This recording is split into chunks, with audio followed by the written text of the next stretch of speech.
Audible Studios presents The Hard Line, a Gray Man novel, written by Mark Greaney, performed by J. Snyder. A person often meets his destiny on the road he took to avoid it. Jean de La Fontaine.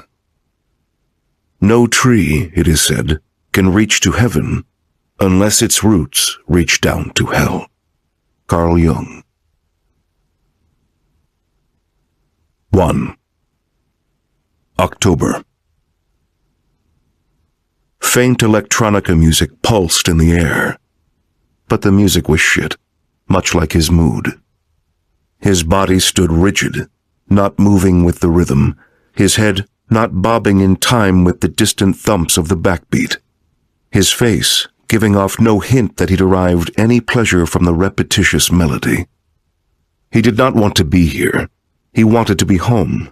More than life itself, he wanted to be home. But he was trying to be a man of principle, a man of honor. He was trying to be a man. He had made his bed, and he would damn well lie in it.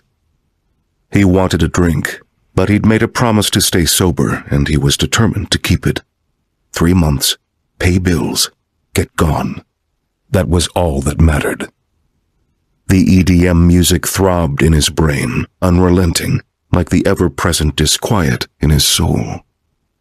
He stood at the open top-floor window of the Kabakum beach residence, ignoring the cold air blowing in as he gazed down to the swimming pool below that flashed its underwater disco lights, not jarringly out of step with the unceasing music.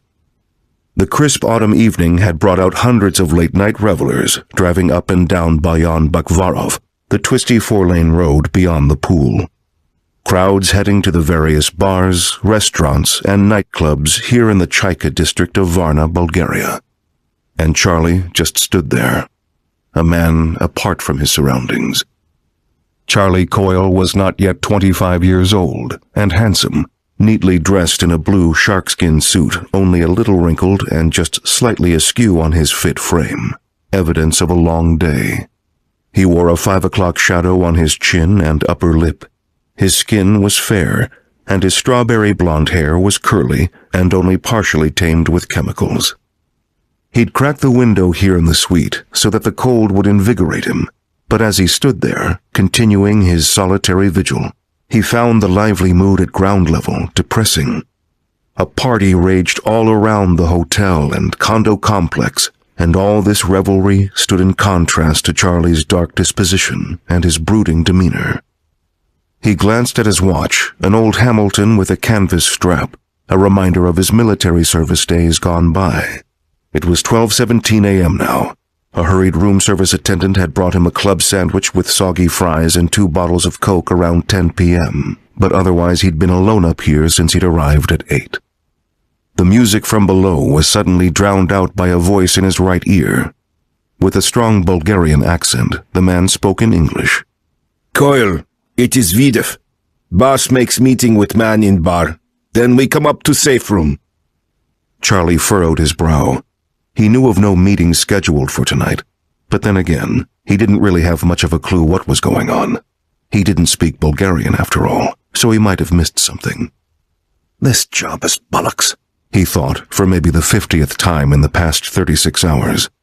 He reached with his left hand to his belt line inside his coat, his fingers dragging over the spare pistol magazine in a carrier on his belt, kept there should he ever need to reload the Walther PDP pistol he wore on his right hip.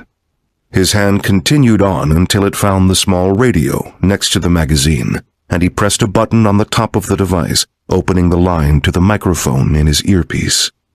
Copy, he said, his Northern Irish accent toned down so he could be understood by the non-native English speaker, and then he turned away from the window and moved over to a laptop on a table inside the plush suite, taking off his jacket as he did so.